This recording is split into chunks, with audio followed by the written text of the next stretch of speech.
and the sweat's falling into it, and it makes it tastier when sweat falls into it. I'm joking.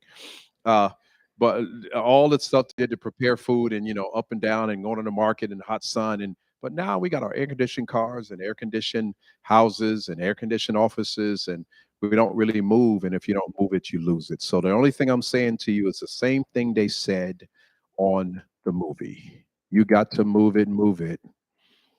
And here to teach us how to move it is none other than the brilliant Dr. Ovbiagele. And y'all got some stuff here that's scaring me, but that's all right. We'll see what's going to happen with that. Would you put your hands together and thank God for this doctor?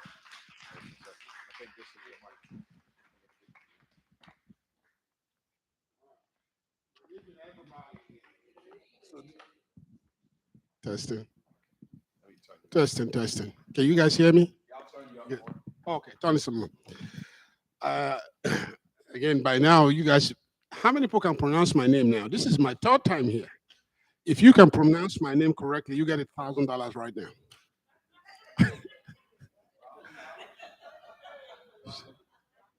No, not you. No. You see, so nobody's ready to get $1,000. Okay. Hey, hi. But anyway, I'm fortunate to Ovbiagele,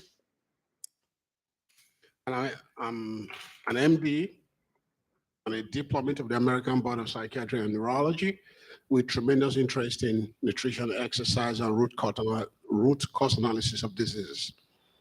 I just want to, this is the third and the last in my 3-part series. I just want to thank, because I see some of your faces were there from day one. So just thank you for participating. I think it's a good thing.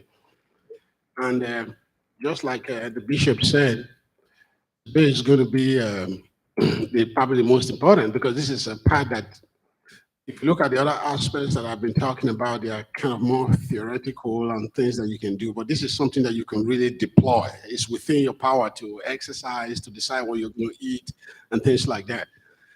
And when the bishop and Miss McGray, I think last week or something, we were thinking about how we're going to demonstrate this exercise, because I'm an old, I said, God, but God sent a young lady down who's going to do the tail part of it.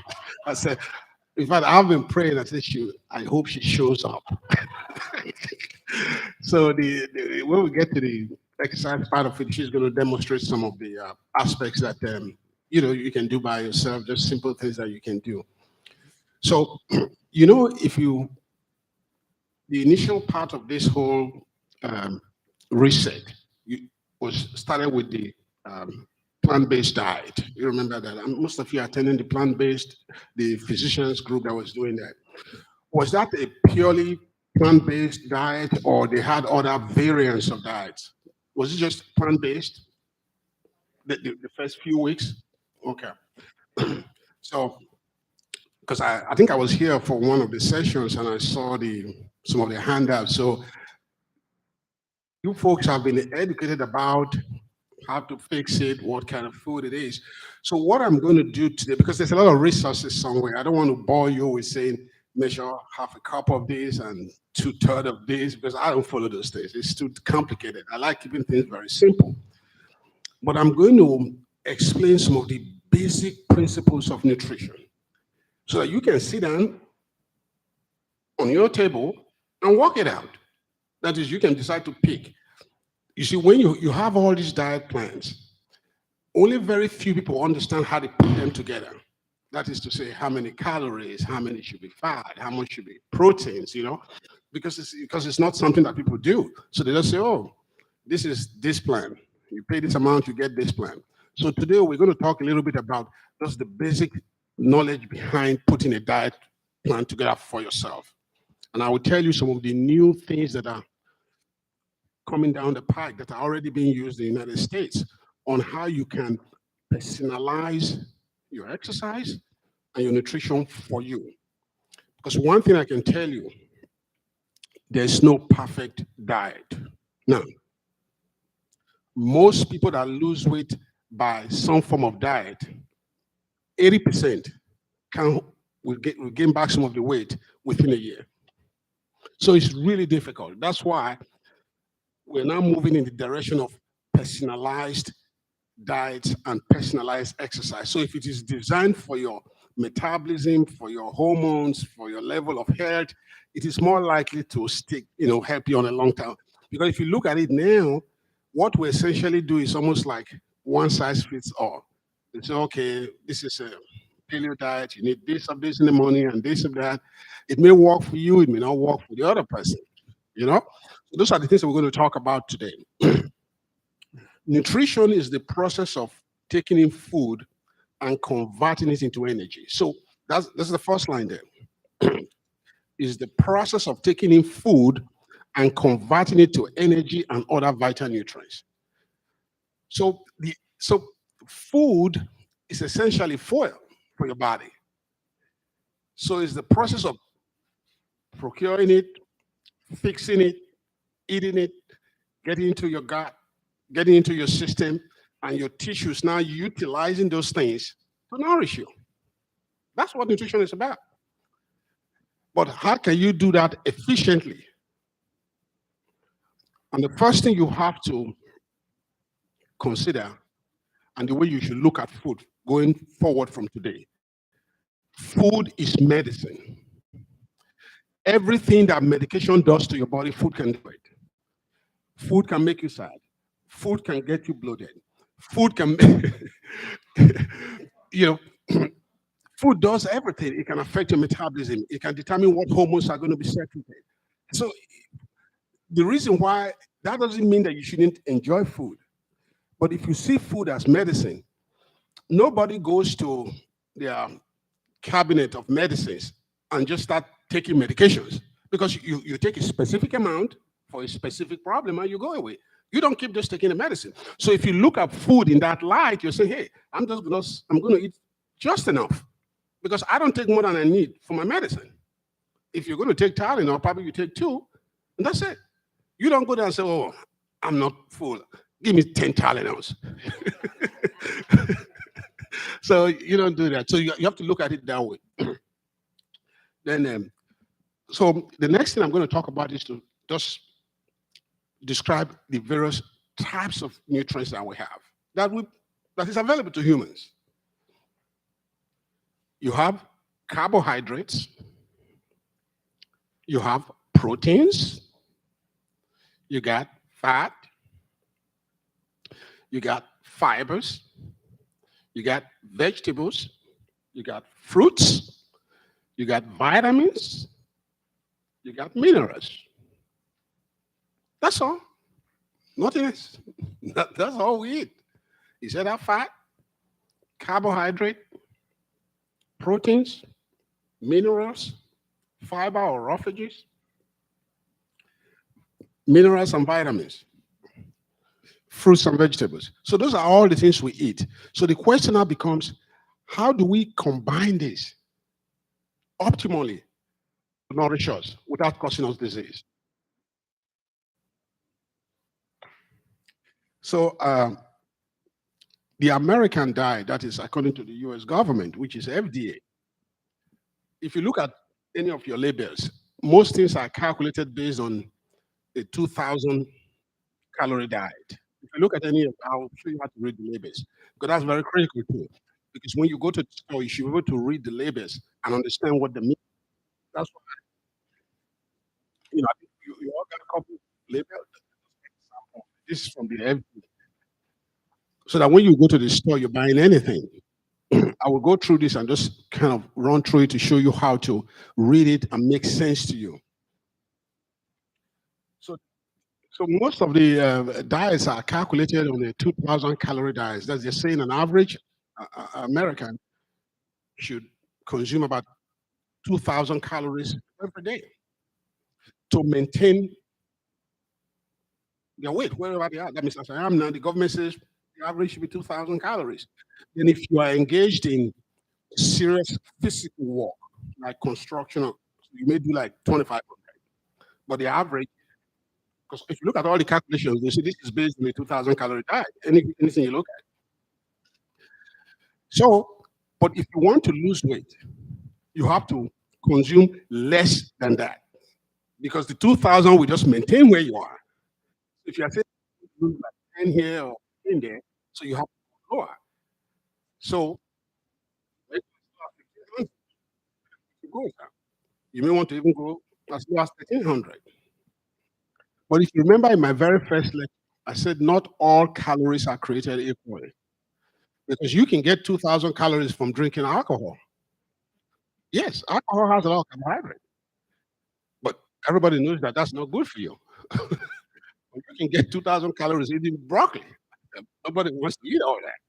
You see what I'm saying? So it's going to be, how do you now get the amount of calories you require in the right amounts of the various foods? So whatever you come up with, I know, you've been educated about the plant-based diet, but just like I told you, there's no one size fits all. Currently now, the gold standard diet is the Mediterranean diet, you know, and you can pull this up anywhere because I wanted to print some, but it's so accessible to you. I mean, if you go to one of the websites that I found really educational was the Mayo Clinic website. They have really good samples of all the diets, Mediterranean diet, paleo. They have really nice ones there. I mean, there are so many places where you can get this same information, but I just found that very informative.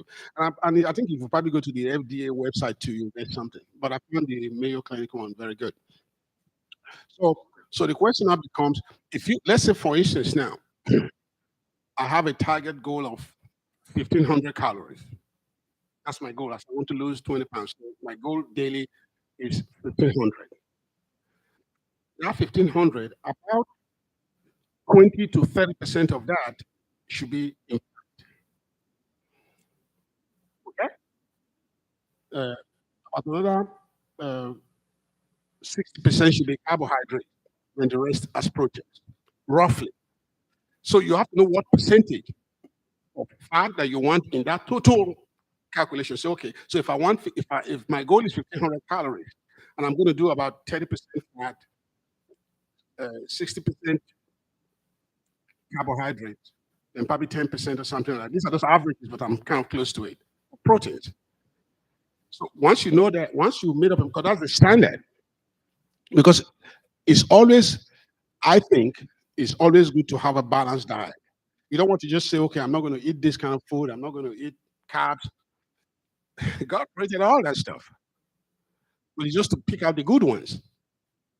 So let me give an example now. So if somebody that wants to do 2,000 calories, and 30% of it should be fat, like I told you now. So 30% of 2,000 will be 600 calories from fat.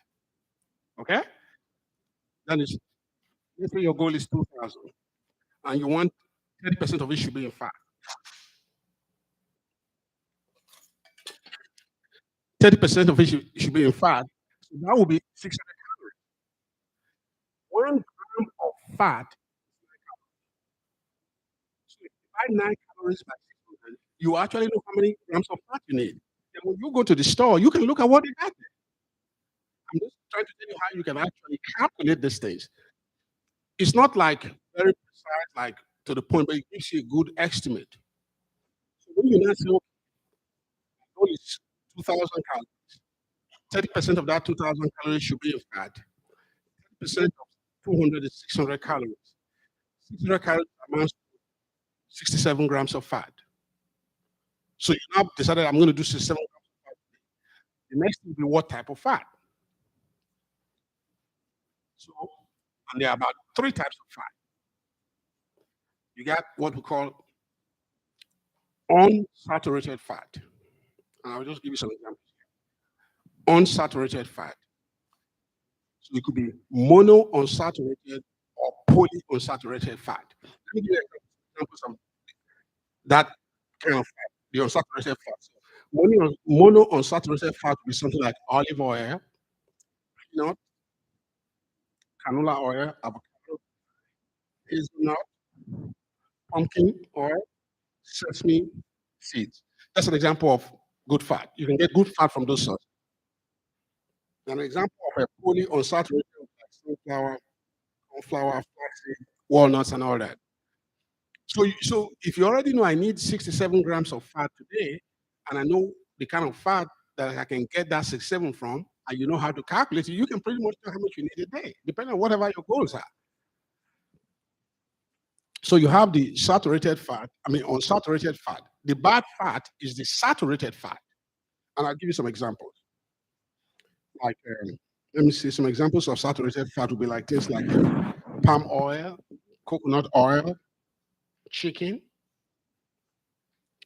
beef, cheese, because you have a lot of saturated fat, because those things drive up your cholesterol. Then you also have things called trans fat. That is the worst kind of fat. Trans fat is essentially hydrogenated vegetable oil. So it's like if you heat up vegetable oil in the presence of hydrogen with a catalyst, you get trans fats. And they use them as additives in a lot of, for example, margarine, butter, that kind of stuff. And when we talk about labels, you will see it, because every label you have, they will tell you how much amount of trans fat is there. I mean, at times you may not be wrong, but you want it to be less than 7 grams. Impossible just avoid it. So I know this is getting a little bit complicated, but what I'm trying to make you understand is that you can actually work out these things yourself if you know what your goals are. So carbohydrates. So we've talked about fat. 1 gram of carbohydrate will give you 4 calories. So 1 gram of fat, when you burn it, generates 9 calories. If you burn 1 gram of carbohydrates, you get 4 calories.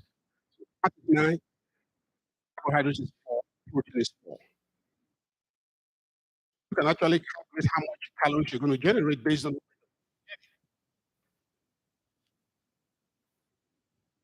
So for carbohydrates, you essentially have about 3 types of carbohydrates.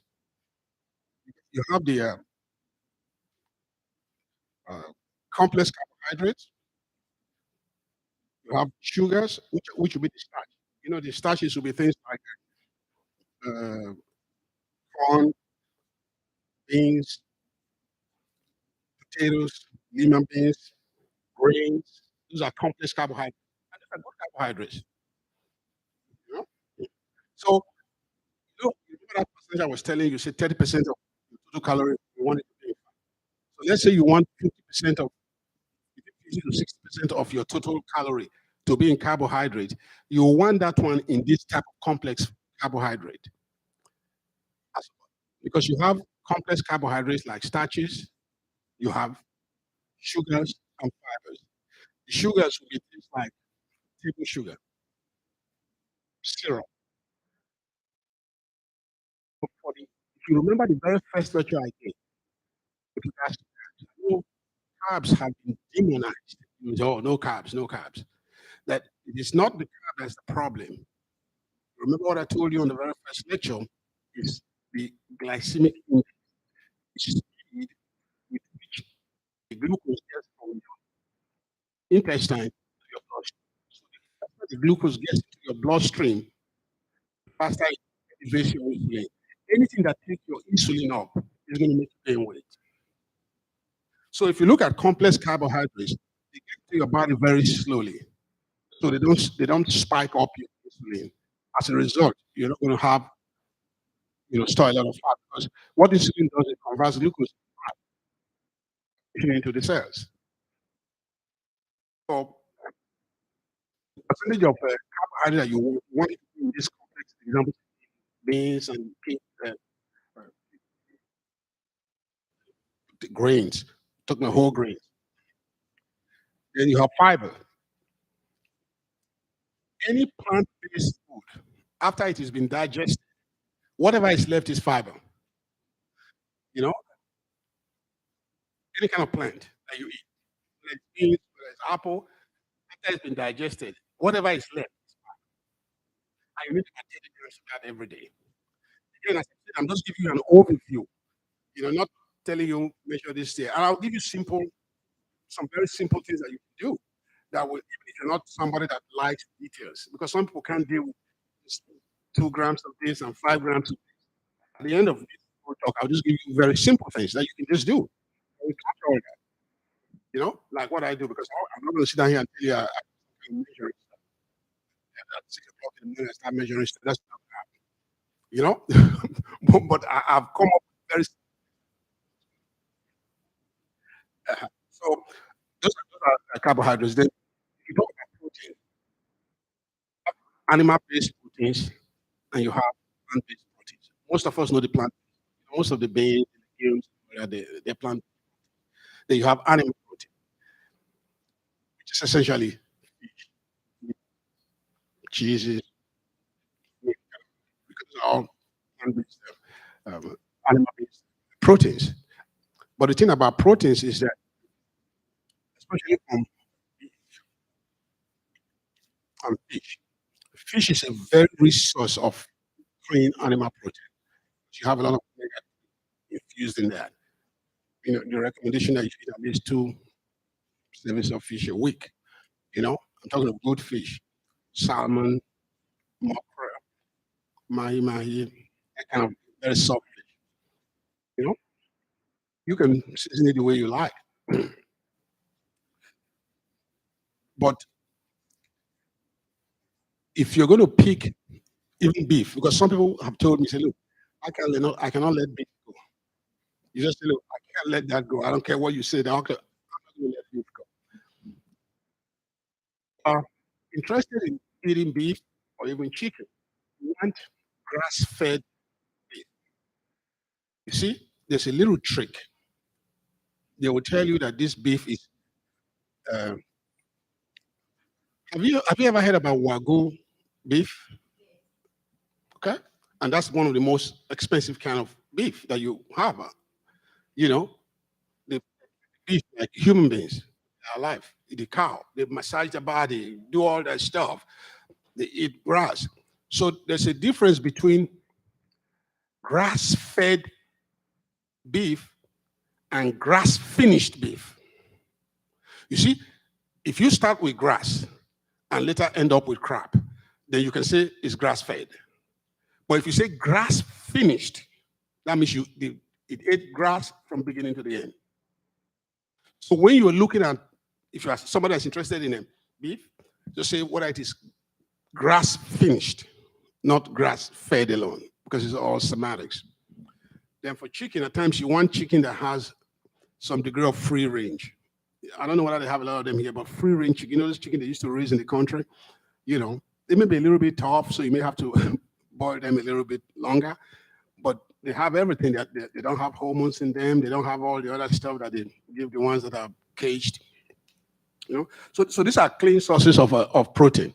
So if you not know the percentage, you say I need 30% of my total calories as fat, about 50 something to 60% as complex carbohydrates, the other 10-15% as clean protein. Just as a start. Then you now know that 1 gram of carbohydrate gives me 4 calories. 1 gram of protein gives me 4 calories, and 1 gram of fat gives me 9 calories. And I know how many grams of chicken I'm eating. I know how many grams of complex. So you can just sit down and look for something that you like among the list and cook up something for yourself. Is it going to be 100%? Of course not, but it's going to be close to what your goal is. Then you also have but among the proteins, proteins are a string of amino acids. That means if you connect several amino acids together, you form protein. I mean, if you break proteins down, the unit structure is an amino acid. So if you connect several amino acids, you have a protein. So when you chop up protein, the final product is amino acids. And there are only 20 amino acids created by God. 9 of them are essential, which means you have to get them. Your body can't make it. I can go down and give you the list. And the other 11, your body can make. So you always, because those proteins are very, very important.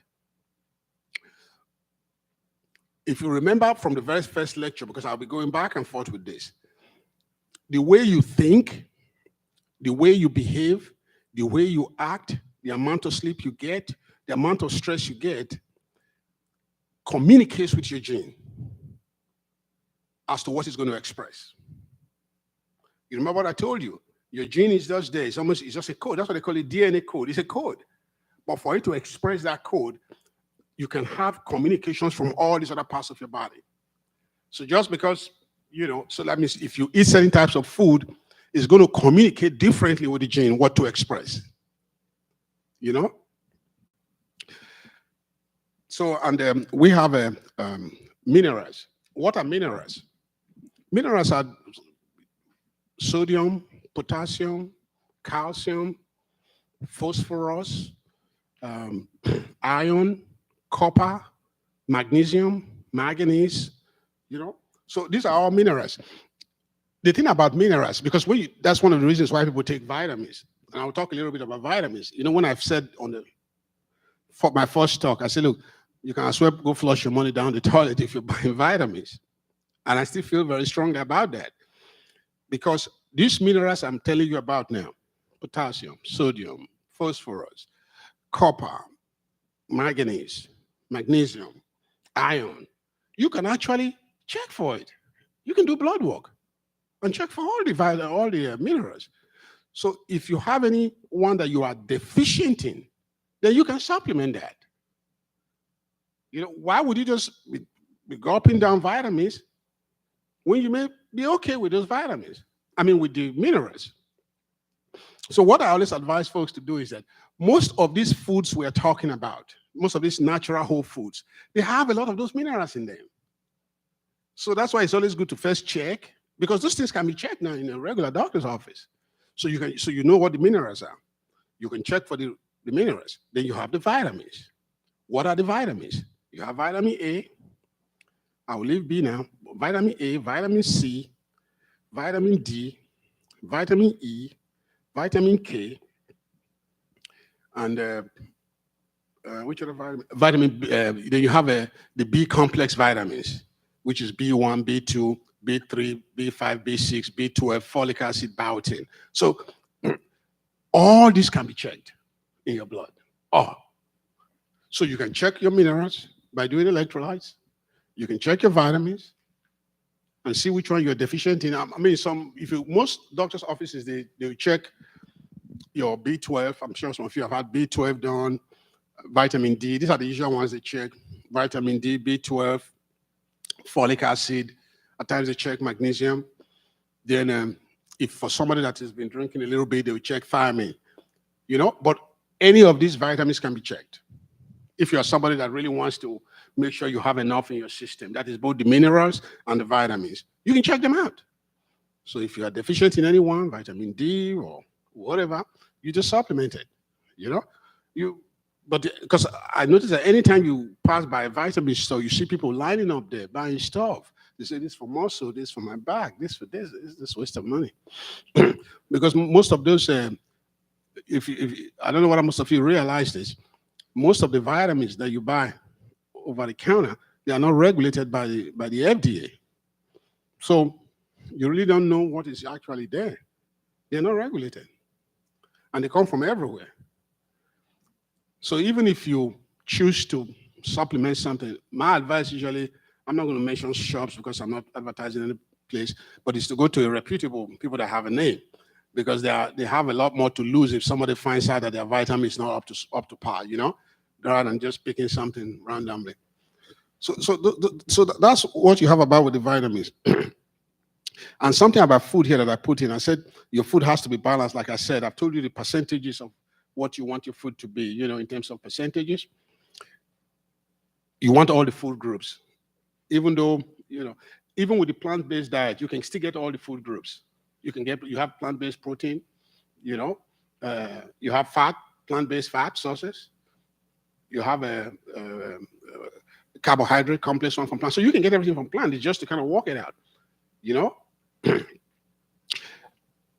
And the other thing too is that, I talked about the speed with which glucose gets into your body, it raises your insulin. We also talked about, the first time I spoke here, about the glycemic load, just the sheer volume. You just want to eat reasonably.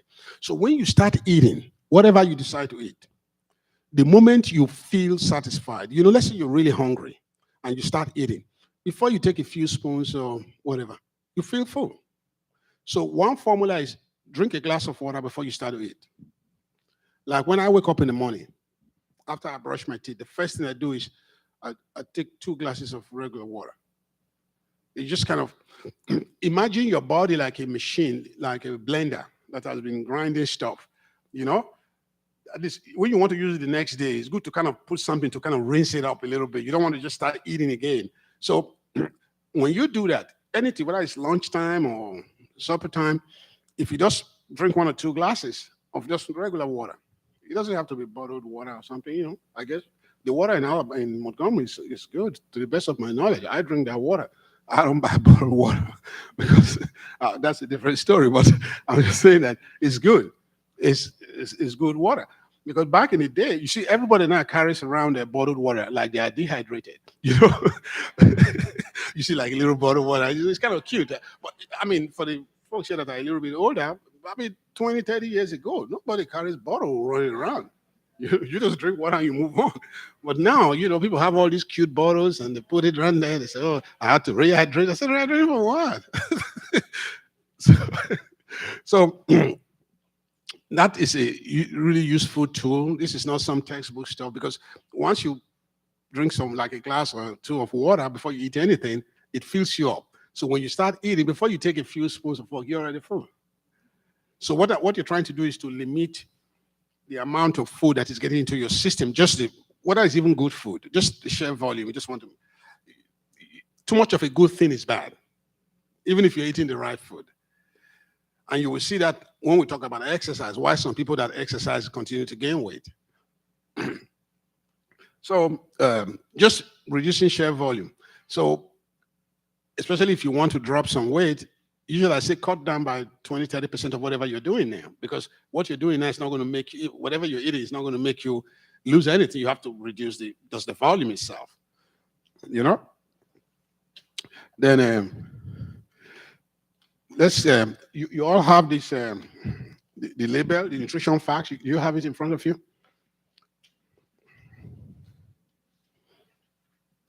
Mm-hmm. So if you look at the nutrition facts, this is just an example I pulled up from the government website. But if you look at anything you buy in America, whether it is cereal or, you know, just anything you buy from the grocery store, if you look at the back, there's usually something like this called, this is by law. All the companies have to put this nutrition facts, even though a lot of people don't read it. But if you look at it, it has certain basic information. Number one, it tells you how many calories they will tell you how many servings you have. So you may have something to say this is 4 servings. That meaning you should be eating 4 times, although you can take it once. So all the information they are going to give you is going to be based on 1 serving. So if they say calorie, if you see the calories here, one thing you have to notice about labels, the things that look good are written in bold. 230, which is small. Oh my God, this is small. But the things that are supposed to be dangerous, they're written in fine print. You hardly can read it. So anytime you see something you can't read, you know it's not good. Because if it's good, they should be proud of it. because I mean, imagine if you had a company and you're selling some kind of food and you put in a label and you're very proud of your product. I mean, you put it in bold print. Yeah, eat this food, is going to make. But this one, I almost need a hand lens. You know, you look at it and say, what are they saying here? I can't read this. So usually I start from the fine print because that's where the devil is. Okay? So usually, all these numbers they're giving you here, the percentages, is per serving.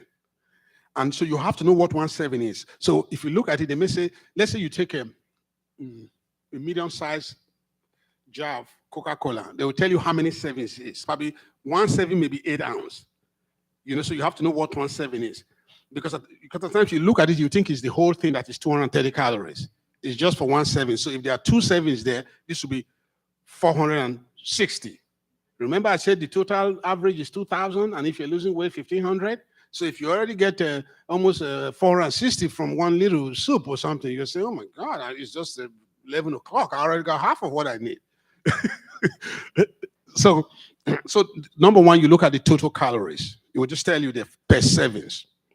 The next thing you're going to look at is going to tell you the percentage of everything. That is the various food groups that we talk now. The percentage of fat, If it has protein, it will tell you how much protein. If it has carbohydrate, it will tell you how much carbs you got. It will tell you what minerals are there, and it will tell you all the vitamins. You saw that those few things I talked about at the beginning of the lecture. That is carbohydrate, fat, protein, minerals, vitamins. They will all be listed there if it's contained in there. Okay? Then they will tell you about the fiber too. But if you see something there, by the side, they give you two numbers. The first one is grams. Okay, let's take, for instance, it says saturated fat, 1 gram. If you look at the very first one, can you all say? It says saturated fat. You remember I told you you have saturated fat and unsaturated fat. And the bad fat is the saturated one. And the good one is the unsaturated fat, whether mono or poly, it doesn't matter, as long as it's unsaturated. Okay? So if you look at the first here, it says you saturated fat 1 gram, 5%. Okay.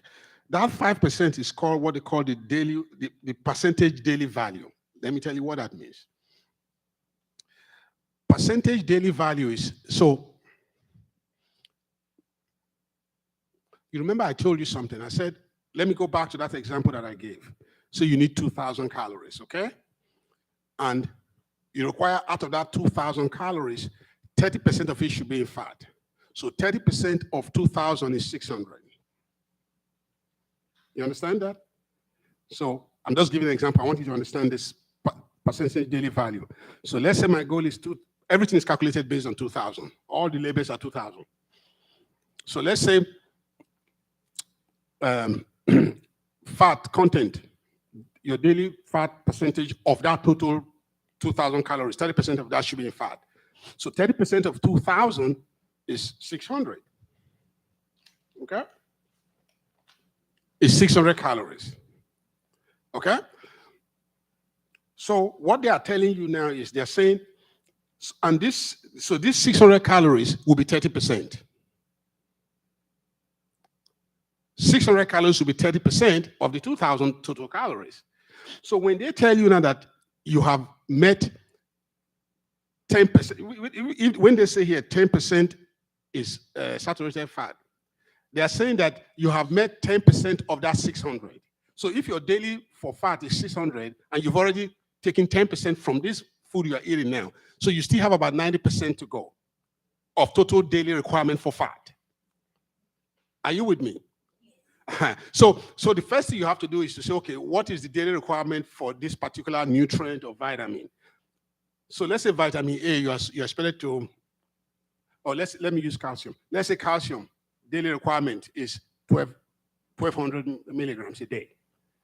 And they tell you, oh, we have 200 milligrams of calcium here. So they're saying, hey, that may be like close to 30% of your total daily requirement. As I say, 20% of the 1,200. So you still know how much is left for you to meet up your daily requirement or not to exceed your daily requirement. You understand what I'm saying? I know it gets a little bit complicated, but this is what this is actually be. So it's a measure of what you require daily, you know? And they do it for all the food, whether it is fiber. Okay, like for instance, okay, look at fiber here. It's 4 grams. They say this particular, whatever this food was, fiber is 4 grams, and that's 14%. So and your fiber, you require 30 grams daily, and you have 4 grams in this food. So they're telling you you've already met 14% of your daily requirement. So in that case, you will need 26 more grams to make up the percentage. Even if you don't want to, spend your energy, because at times it's very confusing. But another very easy way you can deal with this, if you don't want to get in the minutia of it, that is, get in the weeds, focus on the bad things. You know, I tell folks, because even when I tried to explain it to my own wife, it was getting difficult for her to understand it. Just say, I'll forget it. So I said, okay, this is what we're going to do. Good things are good, correct? So let's just focus on the bad. So I said, okay, just look at the saturated fat, what percentage of saturated fat, look at what percentage of fiber you have. So for instance, fiber here is 4, you know you need 30 a day. So you can say, okay, so this is too small for me. I need something like, like let's say you want to buy what's it called, those supplements that people take to drink at times. Some diabetics take it, glucina or something like that. Okay, so you can look at it and say, no, I need more fiber. So you may look one that has 5 grams of fiber. You may say, no, if my daily requirement is 30, I will need one that is at least 10 or something like that. So that can just help you. So just focus on the good things. I mean on the look at the things that are not good and see what percentage of the bad ones you have and percentage of the good ones. Just looking at it roughly. But that's what it really means, is measuring. This is a percentage of what is required on a daily basis. Then, what are processed foods? You know, we hear a lot about processed kind of foods, you know, so don't eat processed food. Processed foods are essentially artificial foods. So anytime sugar is added, salt is added, something is added to food to make it taste different, it's artificial. When you want to, for instance, now when you want to eat an apple, you don't have to go put salt in it and put syrup and all that. You just eat the apple. So for them to put all these things in the food, there must be a reason why. And most of those things that they put, what we call the added sugars, they are some of the most dangerous things, that because they have very high glycemic index, they really disrupt your metabolism, they disrupt your insulin response. So you have to be very careful. And the ones you have to look at the most, you look at the salt, and there's one called fructose corn syrup. They put it in almost everything, cookie, everything. Look at that. Once you see that in any kind of food, I'll just advise you not to eat it. That will mean you won't eat a lot of cookies, you won't eat a lot of cakes, because that is very disruptive to your metabolism. It's called fructose, like fructose corn syrup. It's one of the commonest that they use. You know, even things like what do you call this? Muffin, not muffin. I'm trying to hardly eat this stuff. Not muffin. It's called croissant. Because I don't eat those things, so I don't remember them. But you know, once in a while, you just want to try those things out. You know, a long time ago, I traveled outside the United States. You know, to a different country in Europe. And in the morning time, you know, in America here, you can call the hotel, say, look, I'm flying very early. If you have, you know, muffin, or so you can just eat something fast and take it up. So I called the desk to see whether they have some croissant, because they said, no, it's not ready. I said, what do you mean it's not ready? He said, it's not. He said, it has to be fixed. I said, what of the one that you had over yesterday? You eat all the croissant? He said, no. That is, do you know, the original croissant, you cannot store it. You have to fix it, because for it to stay overnight, you need certain binders and things to make it puff. And those things are some of all this crap that we're talking about. And I didn't know that. They were shocked that I didn't know. They said, oh, croissant, no, we have to fix it. We can't keep it overnight. There's no way we can do that. I'm just giving an example of just knowing what you eat. So you have that there. Then the other thing, that you have all these other diet plans. You know what I told you about the diet plans? It's not one size fits all. I just put these ones here to give you an idea of what it is. If you get to various websites, like I said, the Mayo Clinic, which everybody knows, they have very good samples of everything, like the paleo diet or the paralytic diet, which is based on the caveman's diet, because the cavemen didn't have famine. Famine is only about 10,000 years old. They just ate animals and nuts and fruits and all that. They didn't eat plants. Okay, I'm talking about the cavemen. So that's when they say paleo. That's the old people, cavemen. But some people believe in that diet. Like I said, I believe in balanced diet. And the gold standard right now is Mediterranean diet. What I mean the gold standard, that's the go-to diet. But you know, you can modify it to fit your own unique need. Then you have the vegan diet, I'm sure, which is all plant-based stuff that you've been talking about. I think the difference between, you guys can correct me about this, the difference between the vegan diet, because they're all, and the vegetarian diet is that I think the vegetarian does everything that the vegan does, except for the fact that they can eat egg. Is that correct? Uh-huh. Okay, they can eat egg. So one good thing about this diet is that despite the plant-based diets, they significantly reduce your level of inflammation because they're plants. So there's nothing that your body is going to react to. There's nothing to elicit an immune response, you know?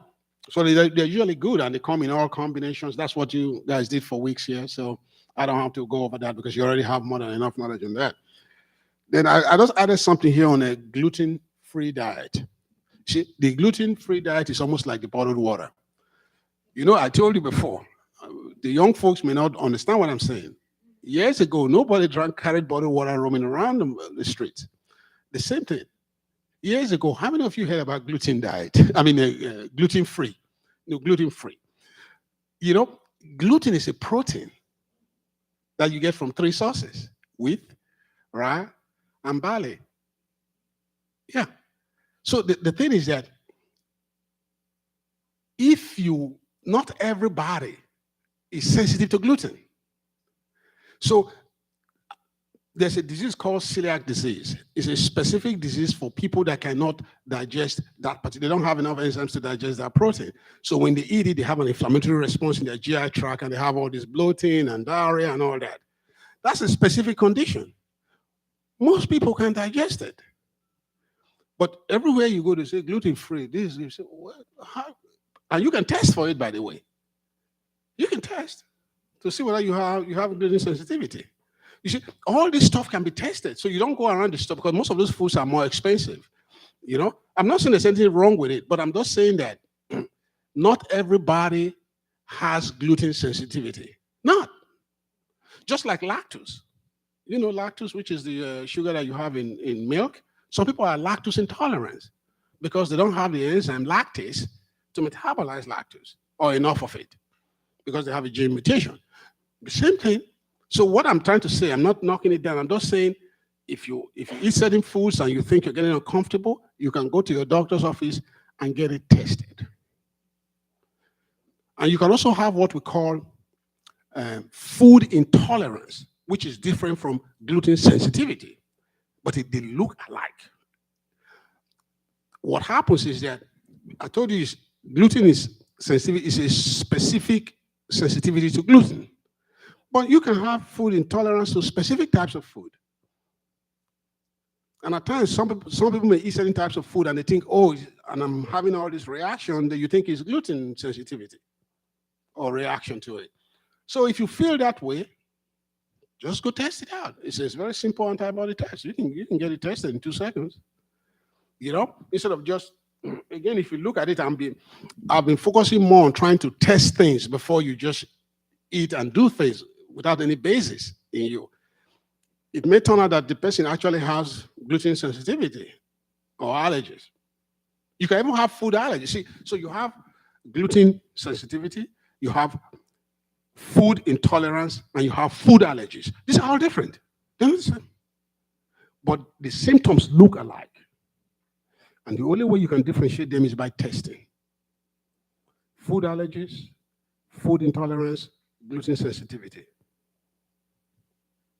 I just put that there to make this point. Then there are some other diets here, like the DASH diet. DASH stands for,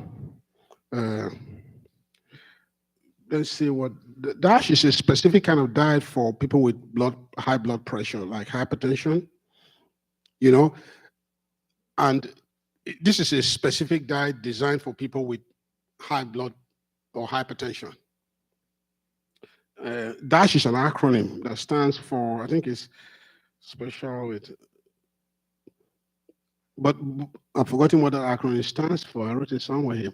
But the thing is just, it's essentially, it's low sodium, you know, there are certain electrolytes that are different. Again, if you go to that Mayo Clinic website, you'll see a very classic one. But the thing about the DASH diet for hypertension is that in any average doctor's office, family doctor's office, you will see they have a pamphlet on, because if you think you need that, if they think that you need a DASH diet, they already have printed material out that you can see and follow, you know? Then you have the Renner diet. These are all special. These are not diets that you can design like I was talking about it earlier on. These are specialized diets for people with specific illnesses. So let's say somebody has chronic kidney disease.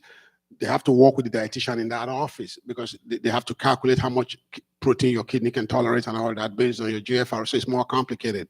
But these are specialized diets that have to be done by professional people, not just calculating how many calories in fat and all that. You know, I guess the reason why I put it here is just to make you understand that there are just a lot of diets around. Because if one size fits all, we won't have all these various diets. So the question now becomes, with all these diets out there, you know, plant-based, Mediterranean diet, all this stuff, how do you really know what works best for you? We now have technology, and we have various labs in America here that can actually do a very comprehensive profile on your genes, on your GI, on your iron level, ferritin, your clotting capability, all that stuff, and come up with a report of personalizing for you.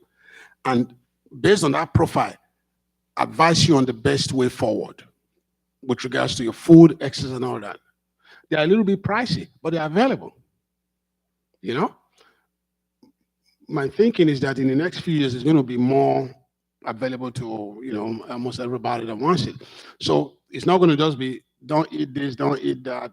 It's going to be, after that testing is done, that kind of looks at all these parameters, you know, starting on those issues that I raised about your level of stress, your sleep. They have very customized tests to just determine what is driving your own situation and how best to fix it.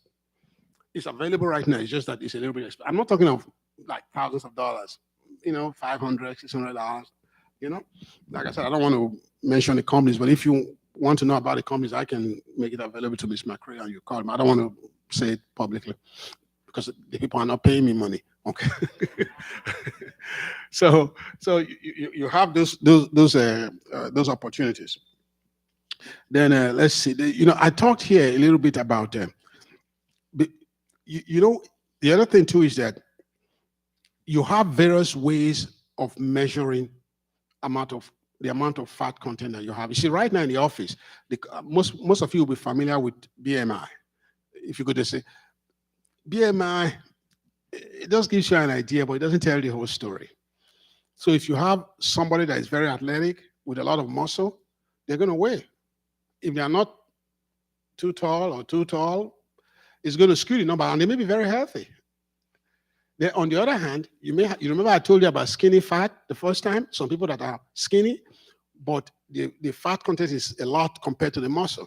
If you do that BMI, it will be good, but meanwhile they're dying. So it's a little bit tricky. So I always say, when you want to start, because you cannot fix something that you've not measured. If I'm going to fix something, I first have to measure it. Okay, this is where I'm now. Whether you're going to use any diet, any exercise plan, you have to go from there to here. So I always say combine measurements. So BMI is one of the tools. The other one that I find very useful, especially for chronic disease, heart attacks, and things like that, is the waist to hip ratio. That is remember I told you that the location of fat is more important than the amount of fat you have on you. It's like real estate. Location, location, location. You know? And the one that is the most troublesome, that's why if you see, I put the various body types here. So you have what we call the apple body type, which is more around truncal obesity. Then you have ruler. That is just somebody that's just like straight. There's no differentiation. They're just like a column. Because you have to know your body types, even when you are doing targeted exercises, so you know what area of your body to target. Because the area I may want to target may not be the area that somebody else wants to target. You know? Then you have the pear shape where it is more around your hips. And if you remember the first lecture, at times that can help you tell which hormone is driving what. You know? Because when you see more, like the apple type, it's more cortisol, stress hormone type stuff. Then if you see around the hips, it's more like estrogen and that kind of stuff. I'm not saying it's exclusive, but more. Then you have what we call the hourglass. I'm sure everybody knows that one, which is kind of their, you know, idea. So then you have the inverted triangle, which is you're big on the top, but you're very narrow at the bottom. You know? So these are just the various body types. But this is, I'm going to give you some measurements. So your BMI, which is a measure of your weight in kilograms divided by your height in meters squared. That's how you, and you don't have to memorize it. If you put your height, your weight, if you go, they have calculators on your phone. If you just put BMI measurement on your telephone now, it will take you, they have calculators. You will just put your height in, you won't put it in feet and pounds. It will help you convert it and give you your BMI. So, but whatever it gives you, these are the standard measurements that we now use. Even this is what the insurance people use when you want to apply for, like bypass surgery and that kind of stuff. So for BMI, anything above equal or greater than 25 is considered overweight. Equal, 25 or greater than 25. 25 and above. So between 25 and 30 is considered overweight. That puts about 60% of the people in America. That's just a fact.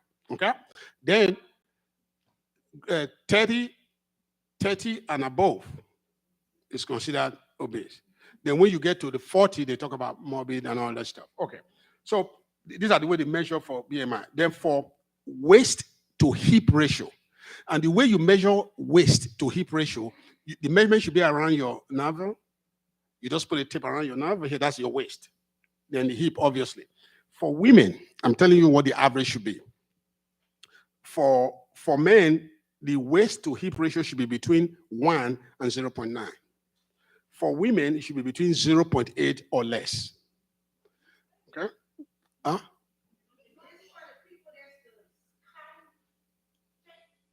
Which one? The column? Yeah, that is the reason. but that is the reason why we do multiple measurements. I said we don't want to just do one. You do that BMI, you do this one, so you kind of look at everything put together to make some sense of where your starting point is. And the other measurement that we have is what they call the body composition devices. This is a little bit more sophisticated. They're using the calipers and DEXA scan and actually measure the amount of fat you have in different areas and all that. So, and if you look at most people that do weight loss, that run weight loss clinic, they have all these measurements, and they plug everything in. You have a starting point. The idea is it's just to know where you're starting from. So whatever you're going to deploy, whether it is exercise combined with dieting and coach, so you can see how things are moving over time, Then for women between the age of 20 and 39, between the ages of 20 and 39, they should not have body fat of more than 21 to 32%. That means their total body fat should not be more than, it should be between 21 to 32% from those measurements. So I'm telling you the standards. But these standards that I'm giving you now, I want you to take it with a pinch of salt. Why? Because like in America here now, we have different types of people. You got Caucasians, you got African Americans, you got Latinos, and we all have different body type. And most of these things were not established in all the groups. You understand? Because we are built differently. You understand what I'm saying? So, but this is the one that we have now, But I just want you to understand that so people shouldn't say, oh my God, where did this come from? These are some of the things we struggle with even with medications, and because when we do research about any kind of medicine, what the dose should be and all that, we are not represented a lot in most of those things. So they do in the other groups.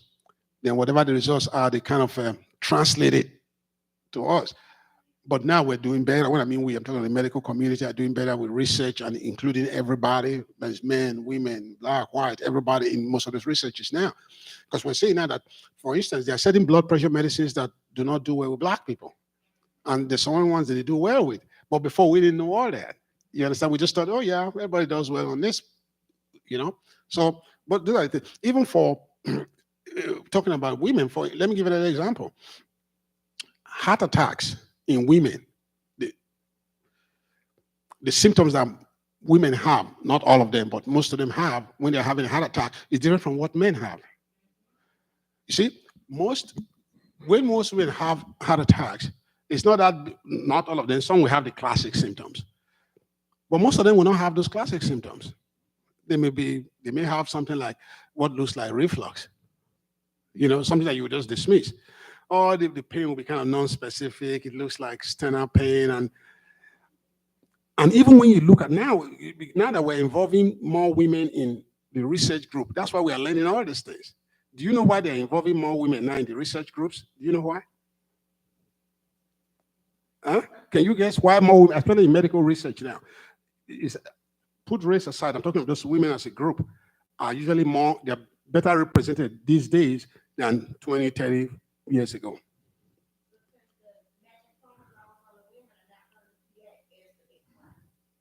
Okay, but I'm looking for something else. Huh? For top, because one of the common causes of death for women. Yes, that's one of the reasons. But I'll tell you the more important one, which has nothing to do with anything. You just have more women doctors. So, because just like anything in life, yeah. Because you have more. If you go to most medical schools now, an average medical school is about 65, 35, 60, 40. You have more women getting into medical schools, physical therapy, all this medical stuff. There are a lot of women getting into those fields now. And when women get into those fields, they're going to say, hey, why are we not involved here? They now, they're part of people, giving grants out and so they are more involved in it. But going back to that heart attack situation, even when you look at inside of the vessel, heart attack means you have a blockage in your heart, there's compromise of blood supply, you feel pain and all that.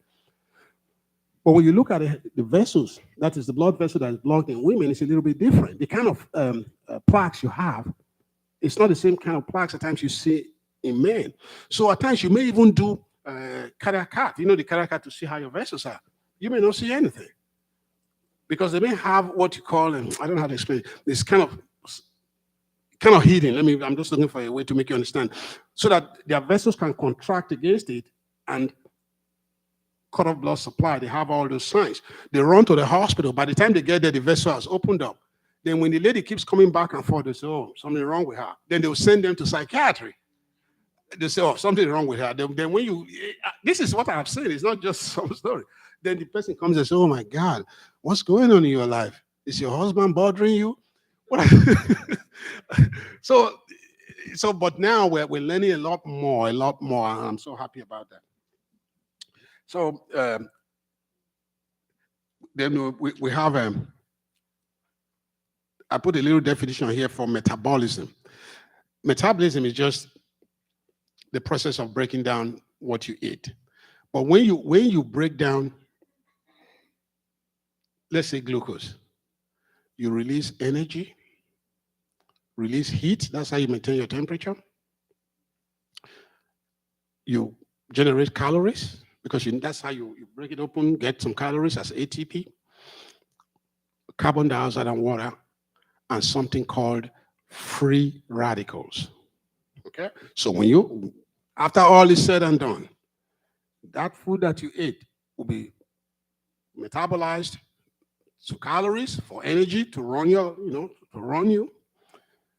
You will generate carbon dioxide, heat, water, and free radicals. So see the free radicals like debris, like byproduct. And I'm sure some of you here have heard about antioxidants. They'll say, oh, take this vitamins and antioxidant. What antioxidants? Because free radicals are bad. They're like byproduct, they damage cells because in your cell, the part of your cell that is involved in metabolism is called the mitochondria. It's something inside of every cell in your body. That's where all the metabolism takes place. So that's why if you have mitochondrial dysfunction or oxidative distress, your metabolism slows down. And that can be caused by glucose, there's too much stress. All the things we've been talking about can slow down that powerhouse inside of your cell. And you may generate more free radicals, which is like the debris. And free radicals can damage your cell. They can make you look older. They can damage the mitochondria. So your body produces antioxidants to mop it up. But at times, you may not have enough, and you may need to supplement it to help you mop up those free radicals. Okay? So that's metabolism.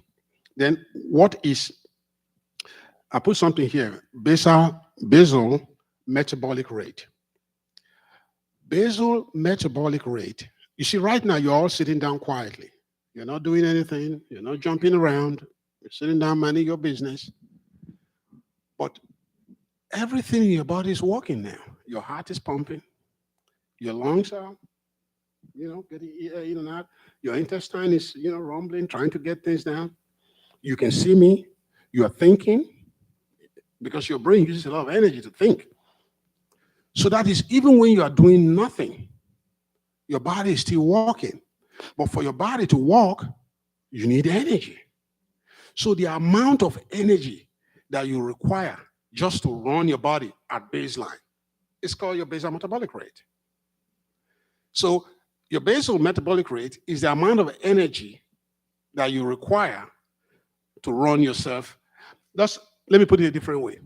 If you have your car and you crank it on and you leave it in idle, imagine the amount of gasoline you require to just keep the car running. You're not revving it, you're not doing anything, just the idle. That's your basal metabolic rate. And it is measured in the amount of oxygen you consume per kg per minute. It's a little bit more complicated. But another very simple way to calculate how much your basal, I'll tell you why that is very important. Another very simple way to calculate it is, if you know what your age is, so let's say somebody is 50 years old, it will be 220 is a standard number, 220 minus, so let's say you're 50 years old. So 220 minus 50 will be 170. Okay? So if you know what your heart rate is, so let's say you're 50 years old, you say 220 minus 50 gives you 170. Okay? Then if you know what your heart rate is, either during the exercise or when you're sitting down, if you put your heart rate now over that number times 100, will tell you what your metabolic rate is. And that is how you also determine the amount of exercise you need. That is because you don't want to over-exercise. You remember I told you something that if you over-exercise, you can gain weight from over-exercising. So you want to know the right amount. And that's kind of the rough way to calculate it. Of all the energy that you burn in your body, you burn energy. That's why you say you want to go work out. You want to burn some calories. Very close to 60 to 65% of the energy you burn is from basal metabolic. That is just sitting down. Between 60 to 65 is BMR. Yes, it's just your basal doing nothing. So the other 35, 40 is going to be the physical activity, the jumping around. Your brain uses a lot too. So that is why anything that can crank up your basal metabolic rate will help you lose weight. That is why they tell you not to fast too much. I know we're doing research now, but no, that means no fasting. Like I'll talk about what do you call it? No, it's intermittent fasting. Okay, and how that is plays into this. Because what happens is that when you fast excessively, your BMR, which is your basal metabolic rate, goes down because your body tries to conserve energy. So you burn less. And that's your main engine. You see? Because your body says, hey, I don't know what's going on with you. I got to slow down because I'm not going to just keep burning because I don't know whether you're in starvation mood, whether there's war, because your body had learned over the years on how to conserve. Why do we even have fat in our bodies? It's a protective mechanism by our bodies to say, hey, because fat, you can get energy from fat, more efficient energy. Like I told you, it's 9 calories per kg. So you see this animal, bear, you see they go into hibernation, they get fat first because they can't burn that fat during the season when they can't get fish to eat. So your body does the same thing. You try to conserve. You say, okay, I'm going to keep some energy for you. But at times it overdoes it. So because that's why we don't like it. So your basal metabolic rate is very important. Like for instance, now, if you have a treadmill at home and you walk out on that treadmill for like 4 to 5 minutes, some of them they'll tell you you've burnt 200 calories. I don't know. So you sit on that treadmill for 45 minutes of your lifespan. and you burn 200 calories, which is a glass of milk. So you're going to say, you mean I spent all that time for a glass of milk? but this is the catcher. Because once you stir up yourself, even when you stop, you crank up that basal metabolic rate, so you still continue to burn even though you stop exercising. You understand? So that is where you get that benefit. Otherwise, there'll be no point. I mean, I'm not going to spend 1 hour just for a glass of milk. No, that makes no sense. Okay, so that's how you measure life. For instance, now, 60 to 70% of that is basal metabolic rate. Then the other thing is we're not getting almost to Ms. Perkins. Ms. Perkins is going to help us out, the young folk there, because about exercise. What I would say about exercise is that there are a few exercises that we have. I don't mean the technique, but I'm talking of the various categories. So you have aerobic exercise, you have a strength training or resistance, what they call resistance exercise. Then you have a bone strengthening type of exercises, which is kind of both, because if you're doing strength training, you also strengthen your bones. Then you have a balance and flexibility type of exercises. So these are the broad categories, but you have different techniques to achieve these various goals. Just like we're talking about the body type, so you can say, okay, how do I target this part of my body? And when you see them talking about the exercises, you hear things like set, and reps. You know, what is a set?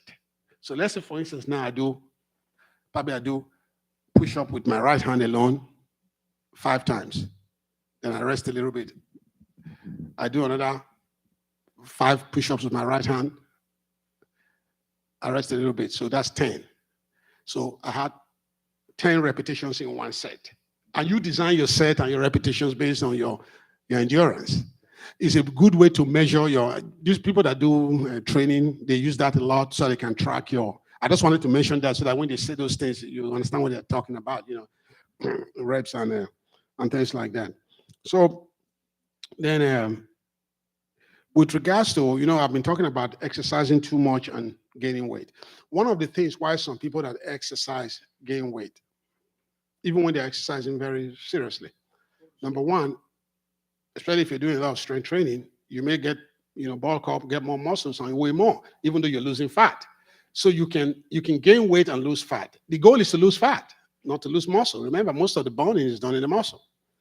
So that can be a reason. That's why they tell folks when you start those routines, don't be caught up in going to the scale every day, because at times you'll be discouraged. So that's one reason.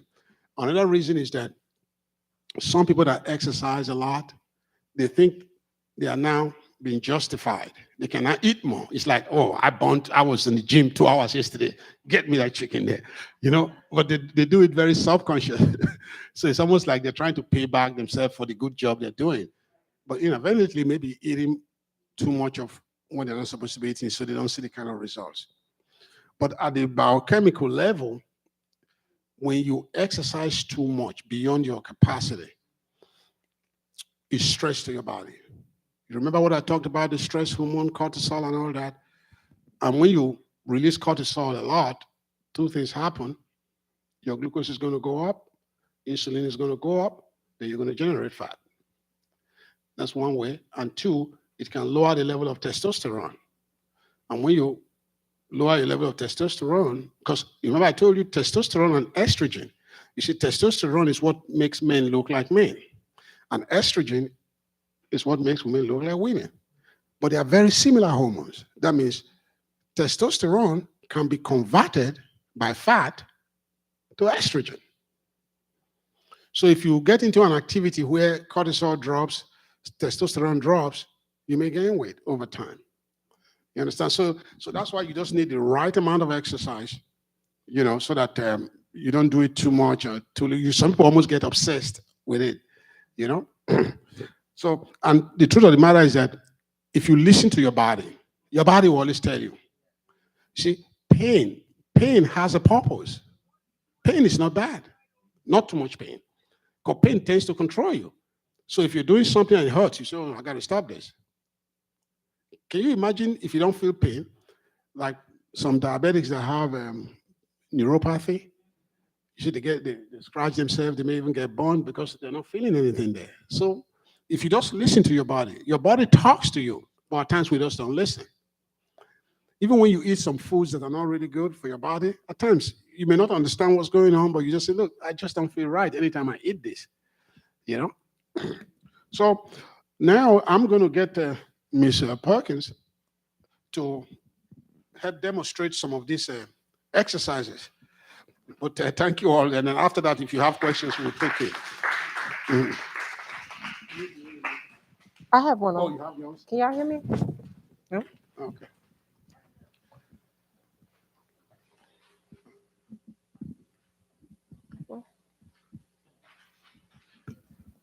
Can y'all hear me? Okay. Turn it up a little bit. Wait. Turn it up. Did he show you how? He didn't show you how? Can y'all hear me? Okay. Let me move this up. All right. You know how to turn this up. Janice,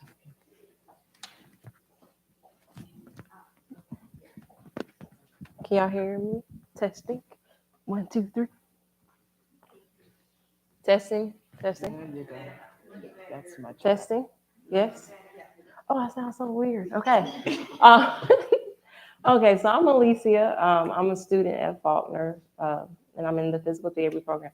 Miss Charlotte has graced me enough with her presence, so she'll be doing the modified version of a lot of these exercises.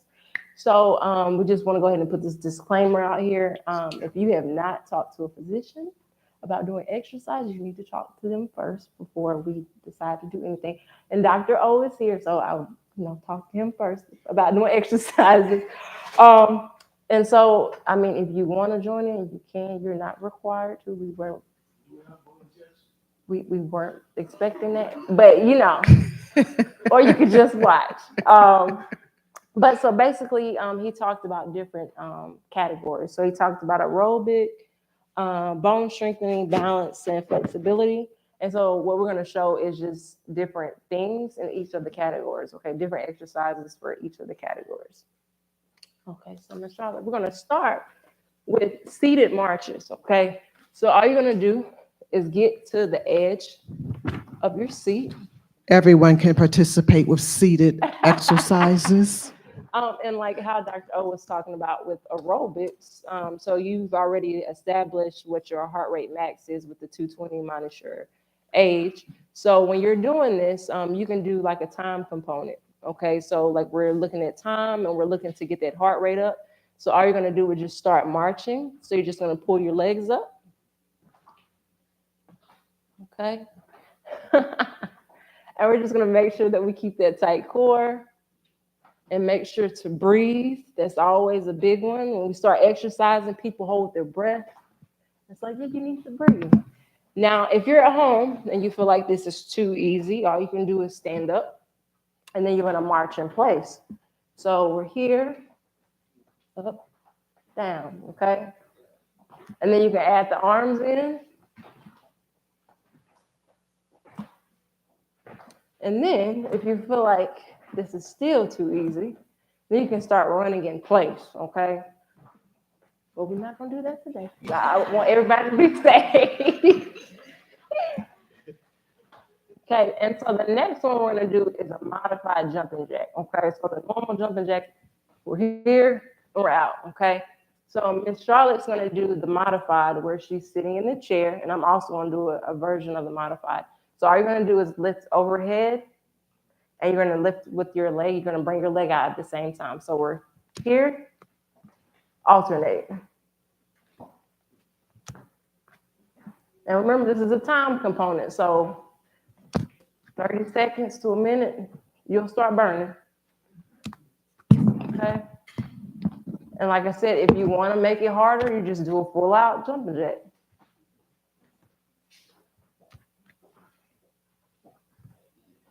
And another form of aerobics is brisk walking. So how many people walk on a regular basis? Okay. So brisk walking it's not a run. It's kind of the in between a run and a walk. Okay, just the in between. And so the next exercise we're going to do is muscle strengthening. Okay, so everybody get to the edge of your seat. These are called sit to stands. So you want your feet shoulder width apart.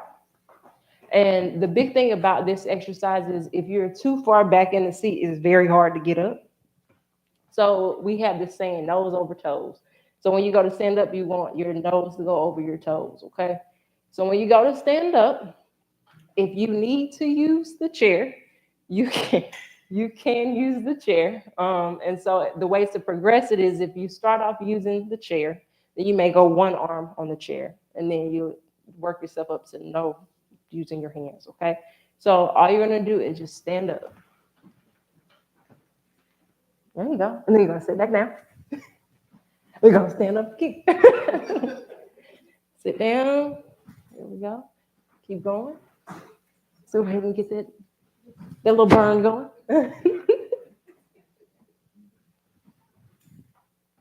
There we go. How we feeling? Okay, so if that's too, well, you keep going. If that's too easy, you can add a weight component. So you can either use a ball or you can use a heavier dumbbell. So, you want the ball? 3 pounds. So you can also use a weight. So same thing, standing up. Mm-hmm. And that's the thing. This is 10 pounds, so she's able to hold this out. If I hold this out, I'm gonna be shaking a little bit. And so the next exercise we're gonna do, let's do squats. So just normal squats. So you're just gonna step out in front of your chair. I mean, if you want to do it, you can. So once again, feet are gonna be shoulder width apart. And once again, if you want hands here, or if you want hands out in front of you, it's up to you as far as how comfortable you are. So then we're just gonna squat. Now, what I want you to think about, we're gonna do mini squats, not the full squat, okay? So mini squat is that in between of a full squat and like a half squat. So we're just here, then we're standing up. Back down, up, back down, up. Now, if you feel like this is too easy, you go a little deeper. Very good. Just a little bit lower. There you go, Dr.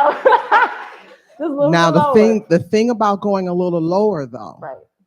Make sure that the alignment is appropriate, that your knees stay over your ankles.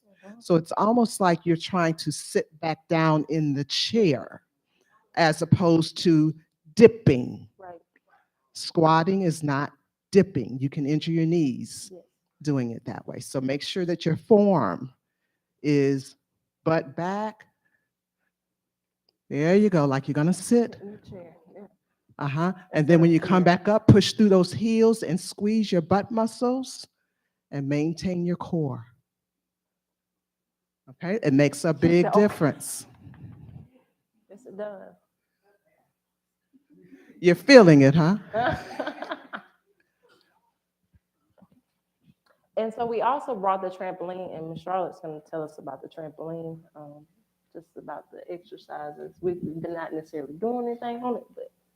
Well, trampoline can be utilized for toning your muscles.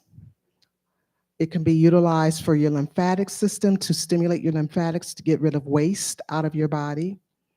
And it's going to also promote bone density because of that. Weight-bearing activity promotes bone density. And you can also use a trampoline as aerobic activity. Okay? Now, usually when I put my patients on the trampoline, there is a stabilizing bar. We don't have the stabilizing bar on it tonight so that they can hold on to it. My seniors who are 70 plus will get on the trampoline. You can move that, and I'll get up there. Just move your phone. So when you're on the trampoline, again, your alignment is very important. You want to make sure that your Hips, knees, and ankles are in a straight line, best as possible, okay? And so you can hold on to what will be the stabilizing bar if you needed to for balance, because this also helps with balance and coordination. And you can maintain your core again, and then holding on to the bar, you can just start bouncing, okay? Just start bouncing. And then depending upon what purpose you're utilizing the trampoline for, if it's aerobic activity, then you want to make sure your heart rate gets up to your range that you want it to get up into, okay? You can also run in place. And I like this one because it's less force on the joints. The compressive forces are not there, okay? You can also do jumping jacks, right? So you can get your heart rate up. Okay? Anybody want to try? Now she's just showing off. So that's just a mini lesson in how you can use the trampoline for your aerobic activity, for your bone density activity, for balance and coordination, for strength toning, and to stimulate your lymphatics. Still want balance and flexibility. Okay. So for balance, so everybody can stand up. Now you can probably use a chair in front of you. So all you're gonna do is, this is just here for safety, okay? But you're gonna hover over it, okay? If you need to touch it, you can, okay? What you're gonna do is you're gonna stand on one leg, okay?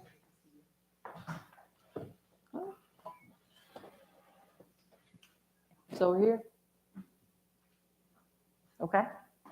Is okay? And that's the thing. If you have to tap to get your balance, but don't cheat and hook the back of the leg, because this is cheating. Okay?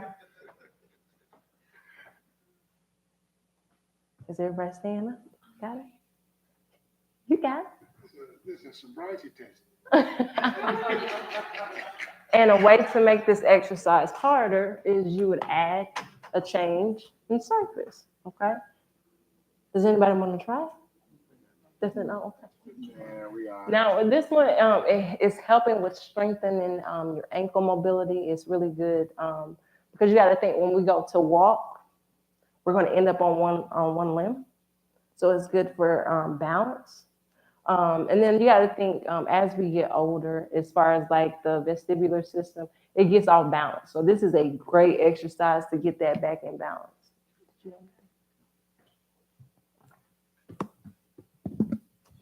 Did you notice how I bent down to pick that up? That's important. Yes, it is. Right? Because a lot of people would have, and then you're using your back muscles for lifting muscles, and that's not how God designed them to be utilized. So make sure you squat to what you want to get, bring it in, then stand. But in terms of the balance piece, it's a progression as well. So if you can't go like this, then you can just start by toe and balance with your toe. You'll find that one leg is different than the other. So if you lifted up your right leg, try lifting up the left leg and see how hard your body works to maintain your balance. Okay? Then you can do what we call knee highs. So some people do like this, some people do. You're picking up that knee to the height of your hip, and my ankle on the right side is working real hard to maintain my balance, right? But what's also happening is my lower abdominal muscles are also working. So that little pooch down there, this is good for that. So you're killing a couple of birds with one stone. Standing on that one leg, you're toning your muscles while you're doing that. You're strengthening your muscles while you're doing that. You're maintaining your balance and your coordination, and you're toning your lower abdominal muscles at the same time. If it gets easy, then you start superimposing arm movement on it while you're doing it. So there are many ways to progress it to make it more difficult. One simple exercise like this, and then you progress it, or you can stand on a soft surface As this foam surfaces, you don't have foam at home, you could do a pillow. Start practicing on a pillow. And you'll notice that your ankle strategies will start developing to help with your balance. Did I see a hand? Okay, I thought I had a volunteer. Wiping sweat, we're sweating. Okay. And the last one is the range of motion in the chair. So everybody can see it.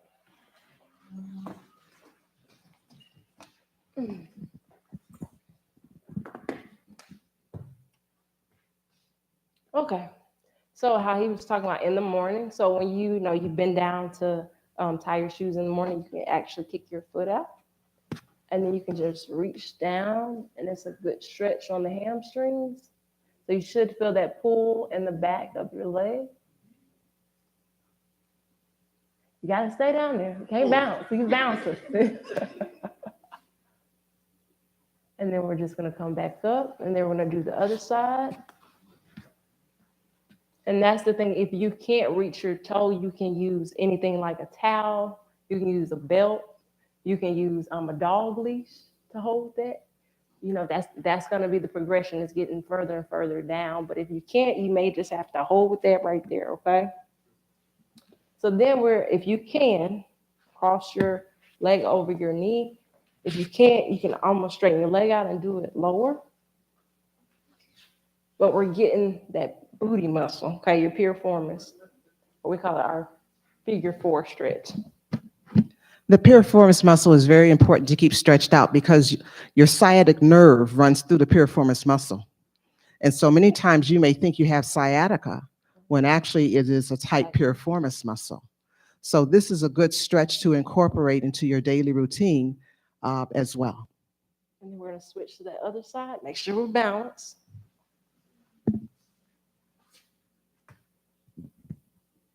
How are we doing? You okay? She's smiling at me. That's a good sign. Good. So we're going to relax. So all we're going to do is raise our arms up and bring them back down. So we're just working on some of that shoulder mobility, because you got to think when we're at work or we're in this position here typing, you got to open that chest up. You got to get those shoulders moving. So if you're at your desk, and you need a second wind, go ahead and start some range of motion. Yeah, I would also say make sure you pull away from the seat of that chair. Make your postural muscles support you. So don't use the chair.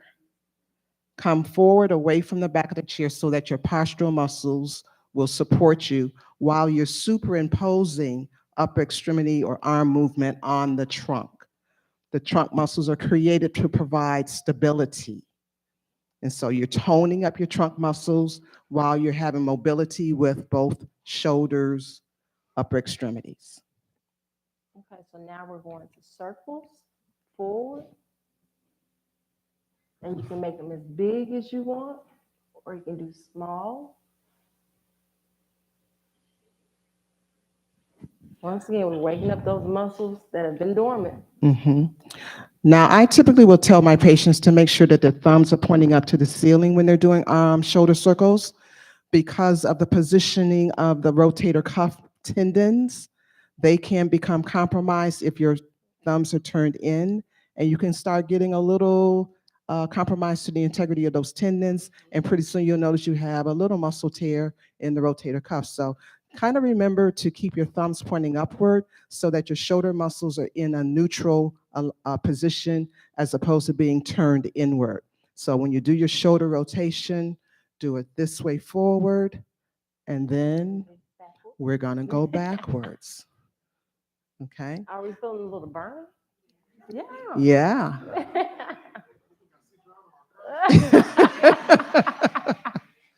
Okay.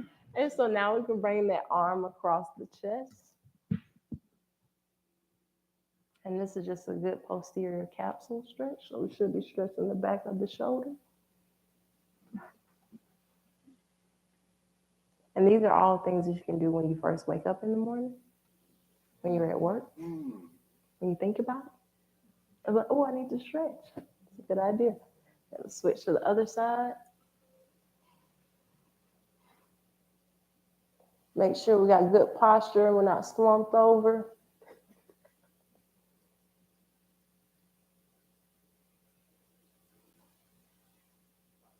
All right, and then we can bring it out to the front.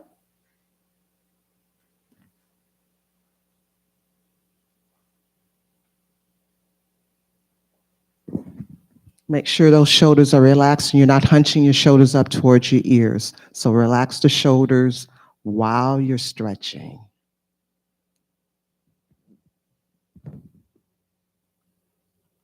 Good. And so with the exercises, so if you're going to do any type of like vigorous training, that means that you're going to be exercising 30 to 60 minutes a day, 4 to 5 days in the week. And then like for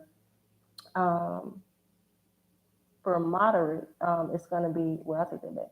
For vigorous, it's going to be 20 to 30 minutes a day for 4 to 5 days. And then for moderate, it's going to be 30 to 60. So we recommend that, like I said, you consult a physician first and ask, where you should start.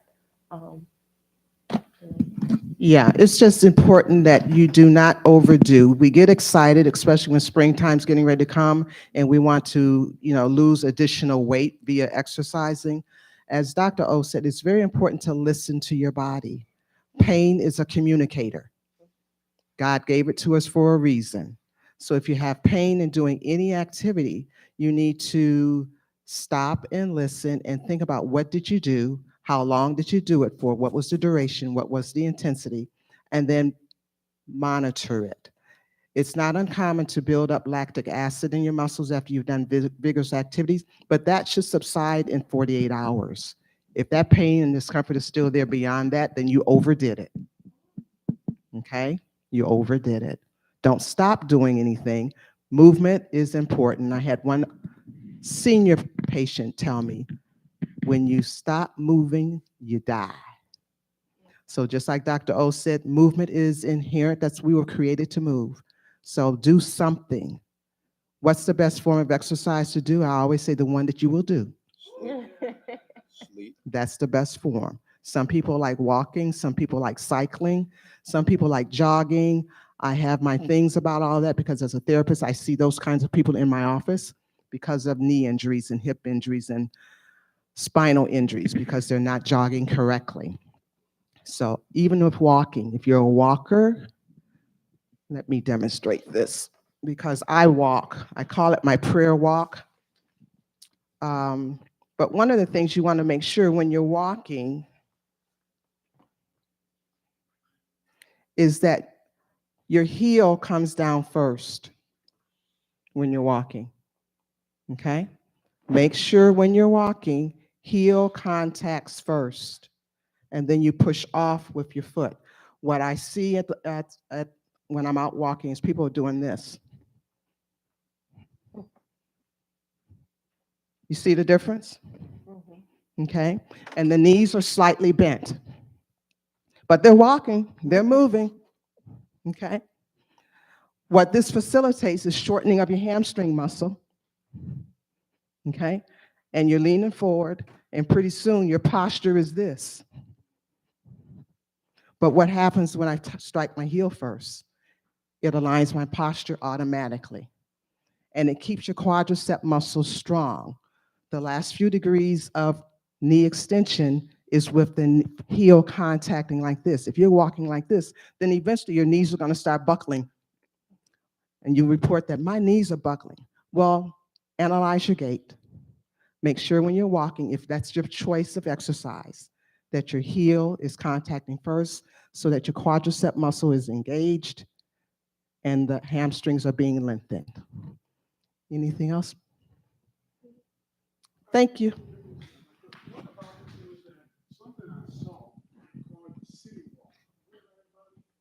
What kind of walk? I haven't heard about that. Have you heard about it?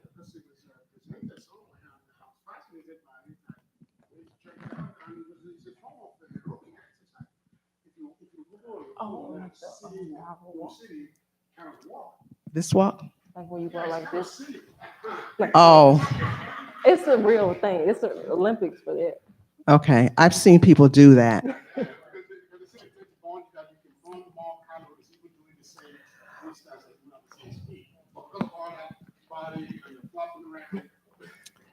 Well, the more body parts that are moving, the more calories you're going to burn is the essence of that. But you can accomplish that another way because you can also throw something out of alignment.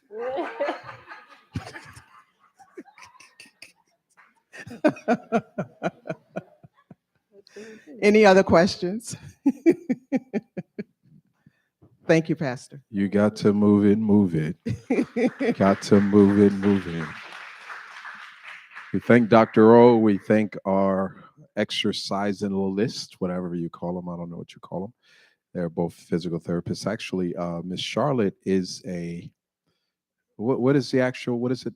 What kind of therapist are you? Is it physical therapist? I'm a physical therapist by profession, but my training, specialized training, is that of Call it falafel tissue. I know that's the wrong no, phrase. it's more of a Fascia. holistic approach, and so I'm not just putting hot packs, electrical stim, ultrasound, traction, giving you exercises and sending you out the door. I'm looking at the fascial system, which allows me to see some of the fascia. root causes of what's causing your problem. So even when he was talking about gluten tonight, in my office, there are many times when people have a gluten sensitivity. There's something that's called the ileocecal valve, which is one of the openings in your small intestine going into your large intestine. When it is exposed to too much gluten, then it does not open appropriately. And so then I have to go in and I have to do a fascial technique to get it to open correctly. But it will also mimic sciatica pain on the right-hand side. So there are therapists who have been trained that way, the way I've been trained, but that's my training. I'm a physical therapist by profession, but I treat the fascial system, which is allowing me to see every system of the body that might be contributing to your pain. So I eliminate root causes. Amen. She's very good at it. And you're in Faulkner. What year are you? Second year. And you're studying for physical therapy, exercise science. Okay, sorry to hear that. I mean, that's wonderful. No, I'm really joking. Dr. O has been a huge blessing. You have had the kind of knowledge in 3 days that just some people don't get in a lifetime. Do you realize that? Could you give him another hand, please? Yeah. Now, how many of you are going to volunteer to cook plant-based meals for him to say thank you for his time? Oh, look at them. They're like, we got this. No, I'm joking. Yeah, thank you so much. Next week, we're dealing with gardening, how to grow your own food. And then after that, I think Carl from you share with us next couple of weeks. Yeah, next week it will be myself and Pastor Janae. We're going to be talking about how to get your gardening ready, how to get your, even if you're not doing the gardening, you have a garden bed, your pots. Because before, when I came to Montgomery, I came from the country. And my mom always grew something. And so I started out with pots first. But now I do raised garden beds. So, and Janae, she does both pots and raised garden beds. So we're going to be telling you and showing you how to get your soil ready and how to prepare stuff, your seeds and all that good stuff ready for gardening. And that will be next week. And then the week following that will be Carl Schwitz from the Herb Shop. He'll be talking mainly about the gut the first week, and then we'll go from there. So Carl's coming how many weeks? Possibly 2. Okay, we'll see how that goes. All right. We have how many days left in the fast? How many of you know? I'm not keeping track. We have 1 month. Huh? Well, yeah, I think we're more than halfway there. So I know March, we're all through all of March. It ends 1st of April. So what, 35 days or something like that? Yeah, so we're past halfway. Yeah, how many of you are really still struggling, miss the stuff that you left alone? Most of you are not. Your body is kind of used to what you're doing. So it's a good time to think about making some more permanent changes and figuring out what might work for you. Do a lot of research on your own and ask your body questions. I don't mean literally say, body, how you feel, but literally your body will tell you how you feel and what'll work well and what won't work well. But I just feel I'm so proud of you. I really am. I'm just so proud of many in the church who are doing this. But I feel like God's pleased. I really do feel the pleasure of God because God loves the body.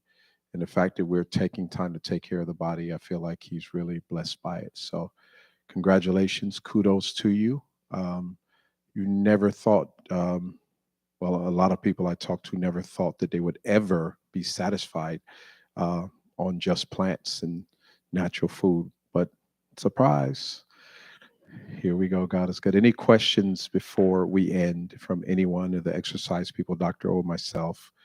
One of the exercises they did not talk about was the forklift. You should do it at least 3 times a day. You burn a lot of calories doing it. That's Pastor Kimmy's favorite one. She always jokes and says that. Oh man. Um, are we doing anything on breathing? Oh, Dr. O covered breathing. You did cover breathing. Okay, good. Yeah. All right. Well, bless you. Have a wonderful night. Drive safe. May the grace of God go with you. May the peace of God be upon you. And may your broccoli never get burned. I really appreciate it. You make things so fun. You're so intelligent. Yeah, the lady. I hope you enjoy it. Oh, no, it's very loyal. You know, I said I was going to, there was a site I wanted to, because I want to think with it. It's called Inside Track. I mean, Google it too. It's a very fascinating. I've never seen anything like that. This is a group of, I mean, really smart folks. They have this. You know, these questions we'll be talking about, saying, okay, we know all these drivers. Oh my God. Oh, yeah, you do. I didn't want to comment tonight.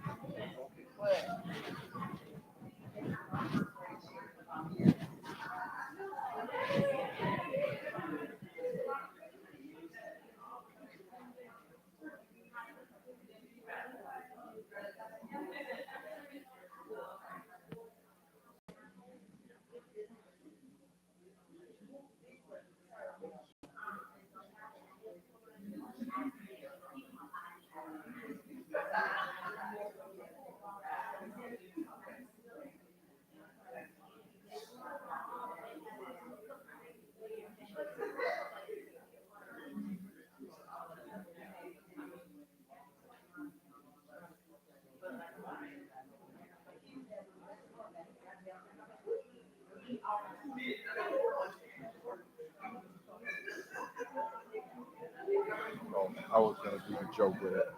Yeah. So Where's Dr. O's practice? he practices psychiatry here at the VA. Well, he actually works from home, so he doesn't have a medical office practice. He was a medical, he has a medical doctor, so he practiced medicine in London, Nigeria. But when he came here, he became psychiatry. So, but you know, he might have something else I don't know about. That's how much I know. He's very talented.